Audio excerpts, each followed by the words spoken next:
പശ്ചാത്തലം എന്ന് പറയുമ്പോൾ കൂടുതലായൊന്നും ദീർഘിപ്പിച്ച് സംസാരിക്കേണ്ടതില്ല. കാരണം കഴിഞ്ഞ 9.5 വർഷക്കാലമായി കേരള സംസ്ഥാനം ഭരിച്ചുകൊണ്ടിരിക്കുന്ന പിണറായിയുടെ നേതൃത്വത്തിലുള്ള ഇടതുപക്ഷ ജനാധിപത്യ മുന്നണിയുടെ ആ സൽക്കർമ്മങ്ങൾ മാത്രം ഒന്ന് വിലയിരുത്തിയാൽ മതി. കേരളത്തിൽ ഇതുവരെ നടന്ന തെരഞ്ഞെടുപ്പുകളിലൊക്കെ LDF UDF മാറി മാറിയാണ് തെരഞ്ഞെടുപ്പിൽ വിജയിക്കുകയും ഭരണതലത്തിൽ വരുന്നത് എങ്കിൽ 2021 നടന്ന തെരഞ്ഞെടുപ്പിൽ ഇടതുപക്ഷ ജനാധിപത്യ മുന്നണിക്ക് ഒരു തുടർ ഭരണം ലഭിച്ചു എന്നുള്ളത് തന്നെ ആ ഇടതുപക്ഷ ജനാധിപത്യ മുന്നണിയുടെ ഭരണത്തിന്റെ മികവ് ആണ് എന്നുള്ളതിന് എനിക്കും നിങ്ങൾക്കും ആർക്കും ഒരു സംശയമില്ല.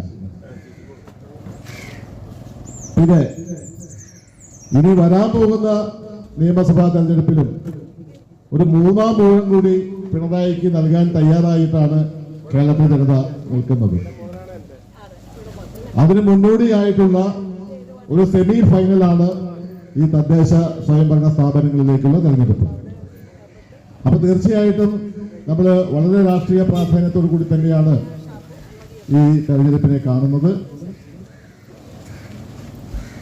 നമ്മുടെ നാടും നമ്മുടെ നാട്ടാരും ഒക്കെ തന്നെ ഈ സർക്കാരിന് കീഴിൽ വളരെയധികം പുരോഗതികൾ കൈവരിച്ചു കഴിഞ്ഞു. ഇതെല്ലാവർക്കും സ്വയം ബോധ്യപ്പെട്ടിട്ടുള്ളതാണ്.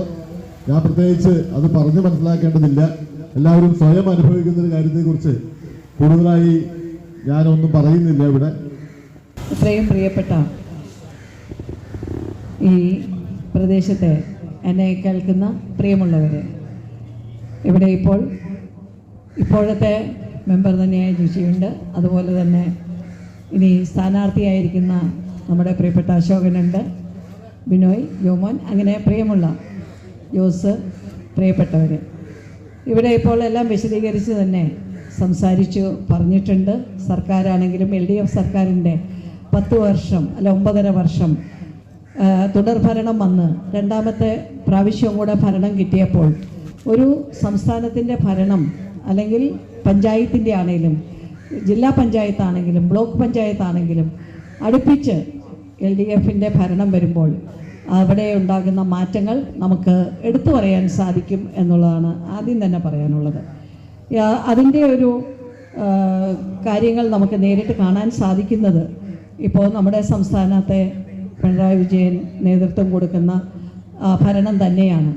ഈ 9.5 വർഷം കൊണ്ട് എന്താണോ നമ്മൾ ജനപക്ഷത്ത് നിന്ന് ജനങ്ങൾക്ക് ആവശ്യമുള്ള കാര്യങ്ങൾ അല്ലെങ്കിൽ അവർക്ക് നമ്മുടെ നാടിൻ്റെ വികസനം ഏത് തരത്തിലായിരിക്കണം എന്നുള്ള ഒരു ദീർഘവീക്ഷണത്തോടെ ഉണ്ടാക്കിയ പ്രകടന പത്രികയിൽ പറഞ്ഞിരിക്കുന്ന കാര്യങ്ങൾ, അതത് കാര്യങ്ങൾ എത്ര ചെയ്തു എന്നുള്ളത് എല്ലാ വർഷവും തന്നെ ഒരു പ്രോഗ്രസ് റിപ്പോർട്ട് പോലെ തന്നെ നോക്കിക്കൊണ്ട് പറഞ്ഞ കാര്യങ്ങൾ ചെയ്തോ അല്ലെങ്കിൽ അതിൻ്റെ എത്ര ശതമാനം ചെയ്തു എന്നുള്ളത് കൃത്യമായി അത് പഠിച്ചുകൊണ്ട് തന്നെയാണ് മുന്നോട്ട് പോകുന്നത്.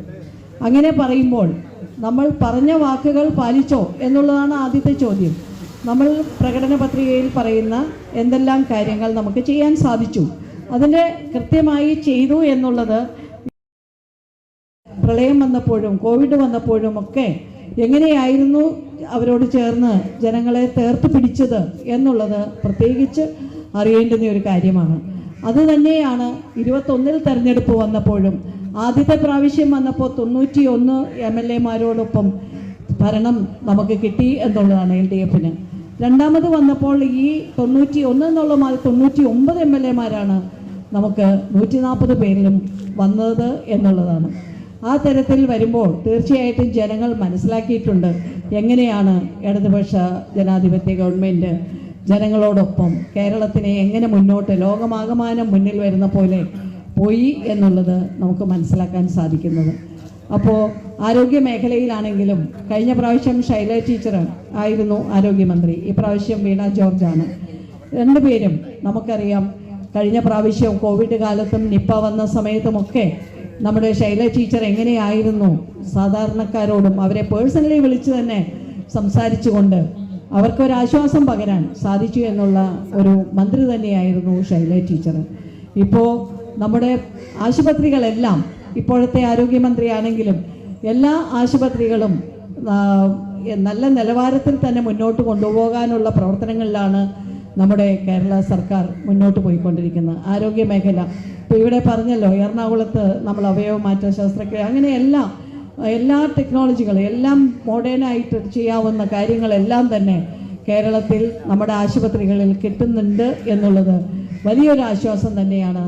അത് ഗവൺമെൻറ് ആശുപത്രികളിൽ അല്ലെങ്കിൽ എല്ലാം പ്രൈവറ്റ് ആശുപത്രികളിൽ പോയിട്ടാണ് ഓരോരുത്തരും ഓരോ ചികിത്സയ്ക്ക് തേടുന്നത്. പക്ഷേ ഇന്ന് നമ്മുടെ സർക്കാർ ആശുപത്രി PHC എല്ലാം FHC ഫാമിലി ഹെൽത്ത് സെൻ്ററായിട്ടും അതുപോലെ തന്നെ ആയുർവേദമാണെങ്കിലും ഹോമിയോ എല്ലാമാണെങ്കിലും എല്ലാത്തിനും ഒരു പ്രത്യേക പരിഗണന കൊടുത്തുകൊണ്ട് തന്നെ എല്ലാവരും വളരെ നല്ല രീതിയിൽ ആരോഗ്യ മേഖലയിൽ പ്രവർത്തിക്കുന്നു എന്നുള്ളതിന് ഞാനും ഒരു ആരോഗ്യ വിദ്യാഭ്യാസ സ്റ്റാൻഡിംഗ് കമ്മിറ്റിയിൽ അംഗം ഈ 10 വർഷവും ഞാൻ ജനപ്രതിനിധിയായി ജില്ലാ പഞ്ചായത്തിൻ്റെ ഇരിക്കുമ്പോൾ സ്ഥാനാർത്ഥികൾ ഉടനെ ഇവിടെ എത്തിച്ചേരും, വന്നുകൊണ്ടിരിക്കുന്നുള്ളൂ.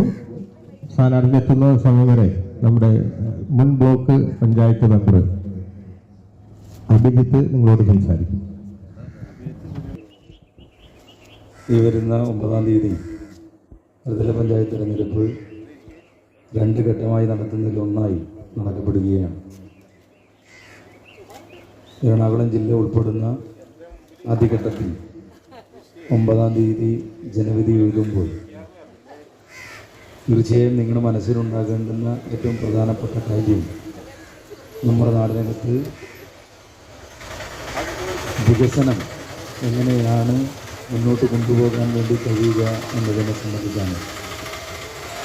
ഈ തെരഞ്ഞെടുപ്പിൽ ഞങ്ങൾ എല്ലായിടത്തും സംവദിക്കുകയും സംസാരിക്കുകയും മുന്നോട്ട് കൊണ്ടുപോവുകയും എല്ലാം ചെയ്യുന്ന പ്രധാനപ്പെട്ട കാര്യം ഈ നാടിൻ്റെ വികസനത്തെ സംബന്ധിച്ചുള്ളതാണ്.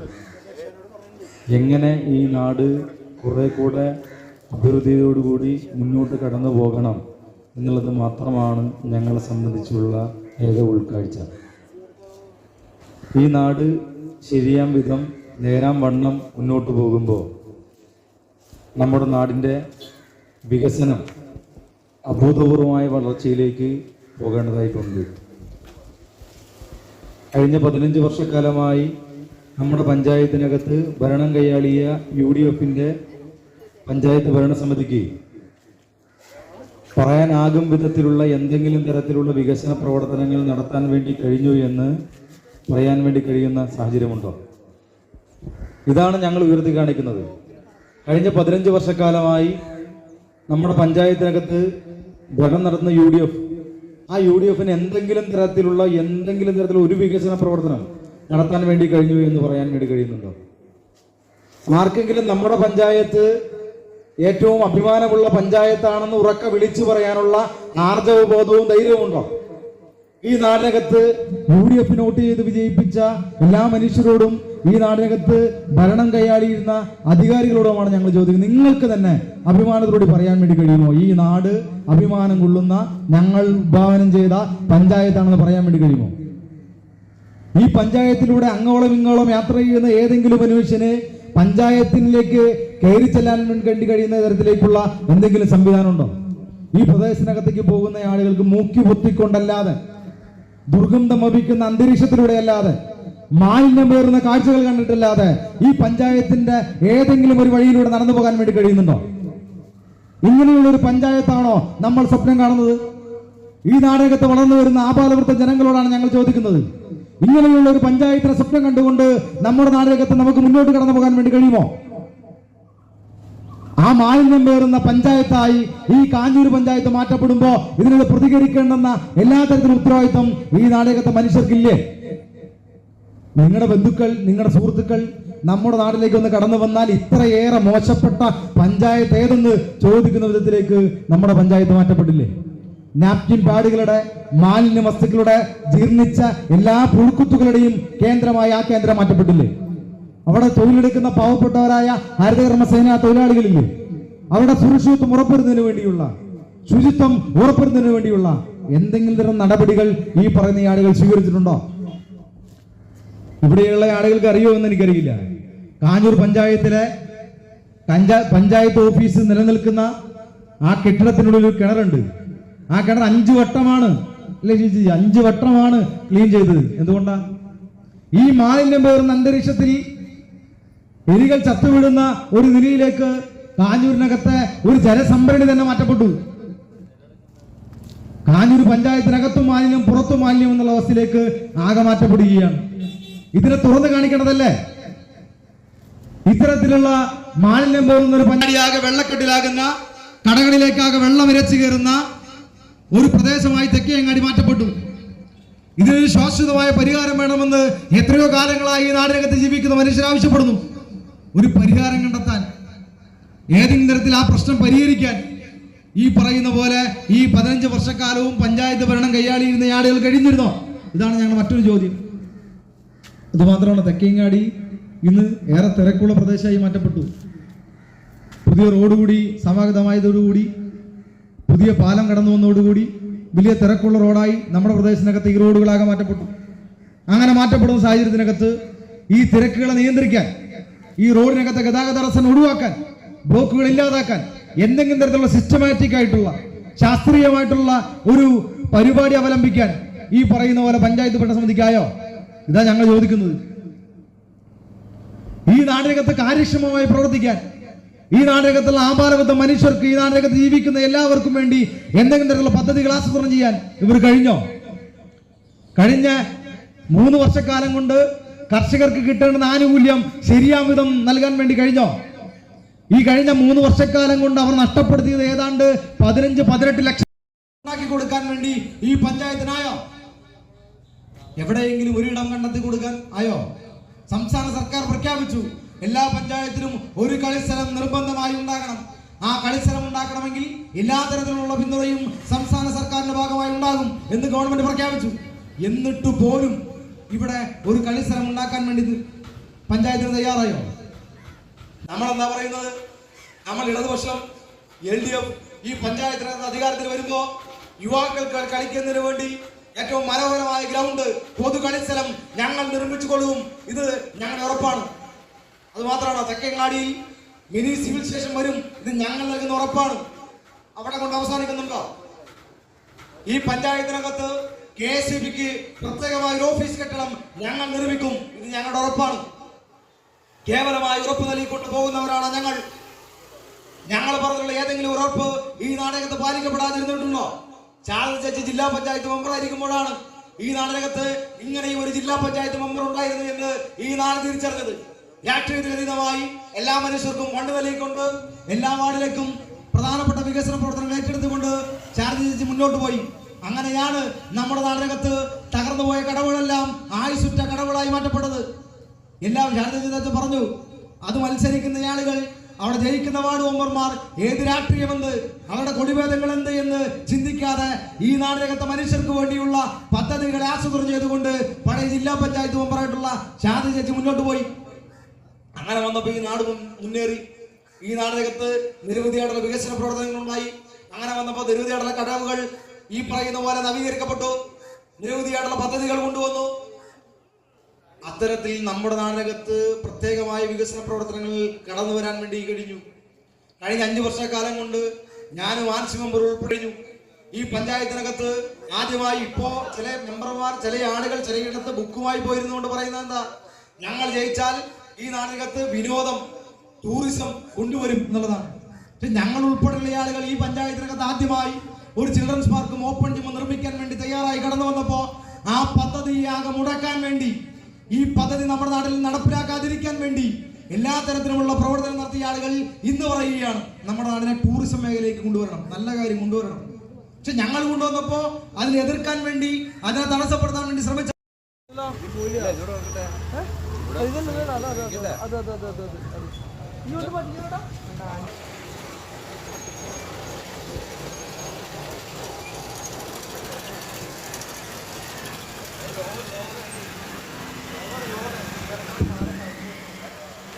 ഏറ്റവും പ്രിയപ്പെട്ടവരെ, നമ്മുടെ സ്ഥാനാർത്ഥികൾ എല്ലാവരും ഇവിടെ എത്തിച്ചേർന്നിരിക്കുകയാണ്.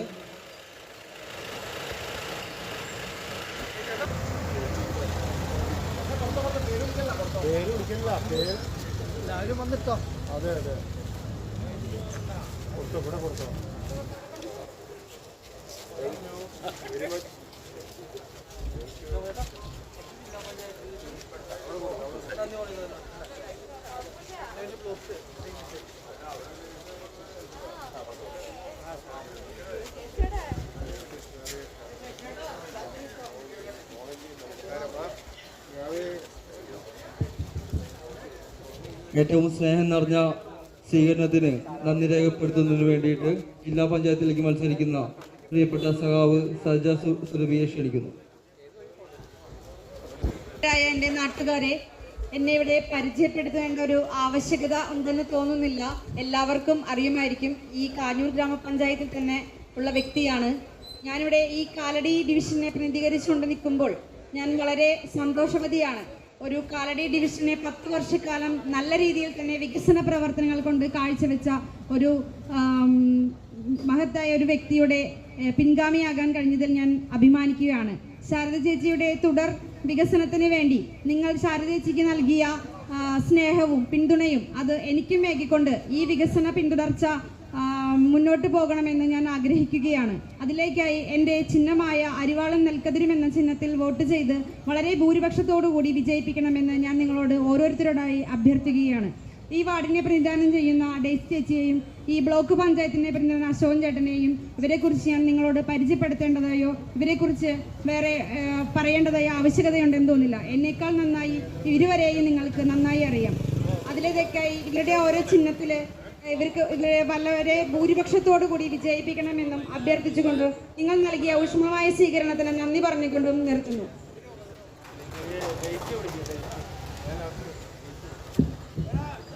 അടുത്തതായി സ്വീകരണത്തിന് നന്ദി രേഖപ്പെടുത്തുന്നതിന് വേണ്ടിയിട്ട് നമ്മുടെ 14ാം വാർഡിൽ നിന്നും മത്സരിക്കുന്ന പ്രിയപ്പെട്ട ഡെയ്സി ഫിലിപ്പിനെ ക്ഷണിക്കുന്നു. സഹോദരി സഹോദരന്മാരെ, നമ്മുടെ കാഞ്ഞൂർ ഗ്രാമപഞ്ചായത്തിൻ്റെ വികസന തുടർച്ചയ്ക്കായി ഈ ഇലക്ഷനെ നമ്മൾ നേരിടുകയാണ്. 17 വാർഡുകളിലായി 17 സ്ഥാനാർത്ഥികളെ വിജയിപ്പിച്ച് ജില്ലാ പഞ്ചായത്ത് ഇലക്ഷനിൽ മത്സരിക്കുന്ന ജില്ലാ പഞ്ചായത്ത് സ്ഥാനാർത്ഥി, ബ്ലോക്ക് ഡിവിഷനിൽ മത്സരിക്കുന്ന സ്ഥാനാർത്ഥികൾ എല്ലാവരെയും നമ്മുടെ നാടിൻ്റെ വികസനത്തിന് വേണ്ടിയാണ് നമ്മൾ തിരഞ്ഞെടുക്കേണ്ടത്.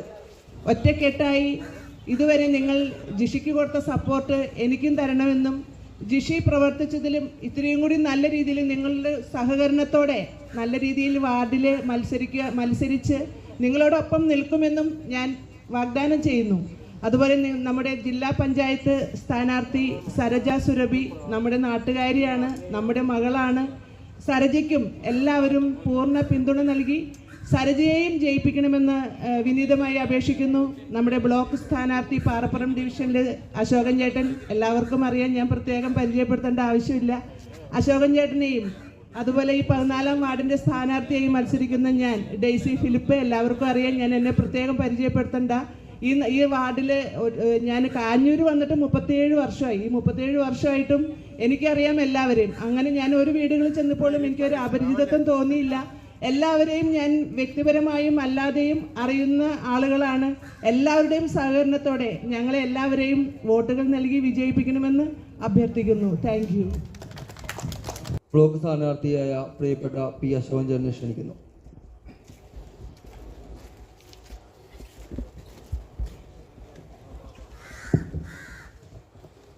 പ്രിയപ്പെട്ട സഹോദരി സഹോദരന്മാരെ, എത്രയും ബഹുമാനപ്പെട്ട സമ്മതിദായകർ, 14ാം വാർഡിൽ ഏതാണ്ട് എല്ലാ വീടുകളും ഇതിനകം സന്ദർശിച്ച് എല്ലാവരുടെയും എല്ലാം അഭിപ്രായം കേൾക്കാൻ പരമാവധി ഞാനും ഡെയ്സിയും എല്ലാം ശ്രമിച്ചിട്ടുണ്ട്. ജില്ലാ പഞ്ചായത്ത് മെമ്പറുടെ പരിമിതി ഞങ്ങൾ എല്ലാ വീട്ടിലും പറഞ്ഞ് മനസ്സിലാക്കിയിട്ടുമുണ്ട്. അതുകൊണ്ട് ഞാൻ വിശദമായിട്ട് പോകുന്നില്ല. ഞങ്ങളെല്ലാം ജയിച്ചു വന്നാൽ ഏറ്റവും പ്രധാനപ്പെട്ട ലക്ഷ്യം എന്നുള്ളത് മലയാറ്റൂർ പള്ളി, ശ്രീ ശങ്കരാചാര്യരുടെ ജന്മസ്ഥലം, കാഞ്ഞൂർ പള്ളി, ശക്തതമ്പുരാൻ കോവിലകം തുടങ്ങി ഇതുമായി ബന്ധപ്പെട്ട കേരളത്തിലെ പ്രധാനപ്പെട്ട ടൂറിസം കേന്ദ്രങ്ങളെ ബന്ധപ്പെടുത്തിക്കൊണ്ട് കേരളത്തിൻ്റെ ടൂറിസം മാപ്പിലേക്ക് ഈ 4 പ്രധാനപ്പെട്ട മേഖലകളെ കൊണ്ടുവന്ന് നമുക്ക് വലിയൊരു വികസനത്തിലേക്ക് നമ്മുടെ പ്രദേശത്തെ മാറ്റി തീർക്കണം എന്നുള്ള ഒരു കാഴ്ചപ്പാടാണ് CPIM-നും ഇടതുപക്ഷ ജനാധിപത്യ മുന്നണിക്കും ഞങ്ങൾക്കുള്ള 3 ത്രിതല പഞ്ചായത്ത് സ്ഥാനാർത്ഥികളുടെയും പ്രധാനപ്പെട്ട ലക്ഷ്യം ഇതാണ്. ഈ ലക്ഷ്യം കൈവരിക്കുമ്പോൾ ഞങ്ങൾക്കറിയാം, നമ്മുടെ തൊട്ടടുത്തുള്ള എയർപോർട്ടിൽ വരുന്ന ഒരുപാട് വിദേശികളും സ്വദേശികളെയും നമ്മുടെ പഞ്ചായത്തിലേക്ക് ആകർഷിക്കാനും അതുവഴി നമുക്ക് ഈ പഞ്ചായത്തിനെ കേരളത്തിൻ്റെ മുഖ്യധാരയിലേക്ക് എത്തിക്കാനും ടൂറിസം മാപ്പിൽ നമ്മൾ സ്ഥാനം പിടിക്കുമ്പോൾ കഴിയുമെന്നുള്ള ധാരണയാണ്. അതിന് കഴിയുന്ന ചരിത്രവും ടൂറിസം സാധ്യതയും എല്ലാം ചരിത്രപരമായ പ്രത്യേകതകൾ കൊണ്ടും പതിനായിരക്കണക്കിന് തീർത്ഥാടകർ എത്തിച്ചേരുന്ന ഈ പ്രധാനപ്പെട്ട 4 കേന്ദ്രങ്ങളും നമുക്ക് ബന്ധപ്പെടുത്തിക്കൊണ്ട് മുന്നോട്ട് പോകാൻ കഴിയണം. അതിനുവേണ്ടി നമ്മളെല്ലാം ഈ നാടിൻ്റെ കൂടെ ഉണ്ടാകും എന്നാണ് ആദ്യമായി പറയാനുള്ളത്. ഈ വാർഡിലേക്ക് കടന്നാൽ ഇവിടെ ഡെയ്സിയും ജോമോനും രഞ്ജിത്തും ഞങ്ങളെല്ലാം ഇവിടെ ഇറങ്ങിത്തിരിച്ചപ്പോൾ ഒരു ടർഫിൻ്റെ സാധ്യത ആരെയും നോവിക്കാതെ ഇവിടെ തൊട്ടടുത്ത് തന്നെയുണ്ട്. സ്വാഭാവികമായും ഈ പ്രദേശത്തുള്ള കുട്ടികൾക്കും ചെറുപ്പക്കാർക്കും ആവശ്യമായൊരു ടർഫ് നിർമ്മാണം അത് റോബർട്ടിൻ്റെയും കൂടി സ്വപ്നമാണ്. 2 വാർഡിനും പ്രയോജനപ്പെടുന്ന ആ ടർഫ് നിർമ്മാണം 15ൻ്റെയും നമുക്ക് സ്ഥലം ഞങ്ങളുടെ മനസ്സിലുണ്ട്. അത് പ്രാവർത്തികമാക്കാൻ കഴിയും വിധം നമുക്ക് മുന്നോട്ട് പോകണം എന്നതാണ് ഉദ്ദേശിക്കുന്നത്. മറ്റൊന്ന്, കിഫ്ബി പദ്ധതി വഴി നമ്മുടെ ഗവൺമെൻറ്റിൻ്റെയും പ്രത്യേകിച്ച് പാർട്ടിയുടെയും എല്ലാം സഹായത്തോടു കൂടി പെരിയാറിൽ നിന്ന് തുടങ്ങി പെരിയാറിൽ അവസാനിച്ചിരുന്ന നമ്മുടെ മാങ്ങാത്തോട് ഇപ്പോൾ അങ്ങനെ അവസാനിക്കുന്നില്ല എങ്കിൽ കൂടിയും നമ്മുടെ പെരിയാറിൽ നിന്ന് തുടങ്ങി 14-ാം വാർഡിൻ്റെ ബോർഡർ 15-ൽ എല്ലാം സ്പർശിച്ചുകൊണ്ട് വരുന്ന ആ മാങ്ങാത്തോടിൻ്റെ സാധ്യത എന്ന് പറയുന്നത് ടൂറിസം മാപ്പിലേക്ക് കാഞ്ഞൂർ വരുമ്പോൾ നമുക്ക് ഇഷ്ടം പോലെ ഫണ്ട് കിട്ടും എന്നുള്ളതുകൊണ്ട് തന്നെ ഈ സാധ്യതയുടെ ഭാഗമായി മാങ്ങാത്തോടിൻ്റെ 2 സൈഡും കെട്ടി നമുക്ക് ഏതാണ്ട് 10-20 കോടി രൂപയുടെ ഒരു പ്രോജക്റ്റ് ഗവൺമെൻറ്റിനെ കൊണ്ടുവന്ന് പെരിയാറിൽ നിന്നും ബോട്ട് സർവീസ് അടക്കമുള്ള ഒരു പദ്ധതിയാണ് ഞങ്ങളുടെ എല്ലാം മനസ്സിലുള്ളത്. അത് പ്രാവർത്തികമാക്കുന്നതിന് വേണ്ടി ഞങ്ങളെല്ലാം കൂട്ടായി ശ്രമിക്കും, കൊണ്ടുവരും എന്നതാണ് നമുക്കെല്ലാം എടുക്കേണ്ട പ്രധാനപ്പെട്ട ഒരു പ്രതിജ്ഞ. മറ്റൊന്ന്, തെക്കേങ്ങാടി ചരിത്രപരമായ കാരണങ്ങളാൽ നമുക്കറിയാം, ഏഷ്യയിലെ ഏറ്റവും പ്രധാനപ്പെട്ട പ്രദക്ഷിണം കടന്നു വരുന്ന തെക്കേങ്ങാടി എന്തുകൊണ്ടും ഒരു ആത്മീയമായ ഭൂപടത്തിൽ പ്രധാനപ്പെട്ട സ്ഥാനം അലങ്കരിക്കുന്ന ഒന്നാണ്. ആ തെക്കേങ്ങാടിയുടെ സമഗ്ര വികസനം നടപ്പിലാക്കുന്നത് വഴി അവിടുത്തെ വെള്ളക്കെട്ടും അടക്കമുള്ള പ്രശ്നങ്ങൾ നമുക്ക് പരിഹരിക്കേണ്ടതുണ്ട്. അവിടെ ഈ പ്രദക്ഷിണം കടന്നു വരുന്ന ആ പ്രദേശത്തെ ഒരു ആത്മീയമായ മണ്ഡലമായി പുതിയയിടം ക്ഷേത്രവുമായി ബന്ധപ്പെട്ടുകൊണ്ടും കാഞ്ഞൂർ പള്ളിയുമായി ബന്ധപ്പെട്ടുകൊണ്ടുമുള്ള ഐതിഹ്യം കേരളീയരുടെ പ്രത്യേകിച്ച് മധ്യ കേരളത്തിലെ എല്ലാവരുടെയും മനസ്സിലുണ്ട്. സഹോദരന്മാരാണ് കാഞ്ഞൂർ പുണ്യവാളനും പുതിയയിടം ഭഗവതിയും എന്നത് മതസൗഹാർദ്ദത്തിൻ്റെ കേരളത്തിനാകെ ആവേശം പകരുന്ന ഒന്നായ ഈ ചരിത്രത്തെ നമുക്ക് അതിൻ്റെ വികസനത്തിൻ്റെ ഒരു വഴിയിലൂടെ നയിക്കാൻ ഈ ചരിത്രത്തെ നമുക്ക് ഉപയോഗിക്കാൻ കഴിയണമെന്നുള്ളതാണ് ഞങ്ങളുടെ മനസ്സിലുള്ള പ്രധാനപ്പെട്ട കാര്യം. ഇതെല്ലാം ജില്ലാ പഞ്ചായത്ത് സ്ഥാനാർത്ഥിയുമായും ഇവിടുത്തെ വാർഡ് മെമ്പറുമായും പ്രത്യേകിച്ച് ശാരദ ചേച്ചിയുമായും പാർട്ടിയുടെ ഉന്നത നേതാക്കന്മാരുമായിട്ടെല്ലാം ഈ വാർഡിൽ സഞ്ചരിച്ചു കഴിഞ്ഞതിന് ശേഷം ഞാനും ജോമോനും രഞ്ജിത്തും വേണ്ടി വന്നാൽ ഈ വാർഡിന് വേണ്ടി ഒരു പ്രകടന പത്രിക ഞങ്ങൾ കൊണ്ടുവരണമെന്ന് തന്നെയാണ് ഉദ്ദേശിച്ചിട്ടുള്ളത്. കാഞ്ഞൂരിൻ്റെ പ്രകടന പത്രിക നിങ്ങൾ കണ്ടു കാണും. ആ പ്രകടന പത്രിക നടപ്പാക്കാനുള്ളതാണ്. മനോഹരമായ ഒരു കാഞ്ഞൂരിനെ മാറ്റിത്തീർക്കാൻ നിങ്ങളുടെ ഏവരുടെയും മനസ്സും ചിന്തയും പ്രവർത്തനങ്ങളുമെല്ലാം ഇനിയുള്ള മണിക്കൂറുകളിൽ ഉണ്ടാകണമേ എന്ന് അഭ്യർത്ഥിക്കുന്നു. അതിനു വേണ്ടിയിട്ടുള്ള അഭ്യർത്ഥന നിങ്ങളുടെ ചിന്തയിലും കൈകളിലും മനസ്സുകളിലും സമർപ്പിച്ചുകൊണ്ട് ഞാൻ എൻ്റെ വാക്കുകളെ ചുരുക്കുന്നു. നന്ദി, നമസ്കാരം.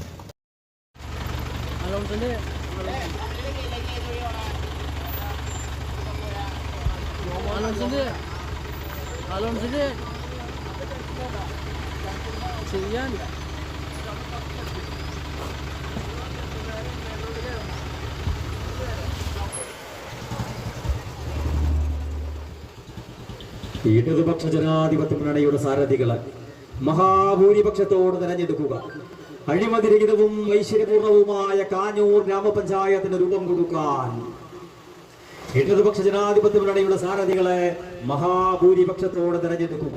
ഇന്ത്യയിലെ നമ്പർ 1 മലയാളക്കരക്ക് അഭിമാന പുരസ്സരം ചൂണ്ടിക്കാട്ടാൻ കഴിയുന്ന തദ്ദേശ സ്വയംഭരണ സ്ഥാപനങ്ങളെ രൂപപ്പെടുത്താൻ ഇടതുപക്ഷ ജനാധിപത്യ മുന്നണിയുടെ സാരഥികളെ മഹാഭൂരിപക്ഷത്തോടെ തെരഞ്ഞെടുക്കുക. ഹൃദയത്തിന്റെ ചോരത്തുവപ്പും കണ്ണുനീരിന്റെ വേദനയും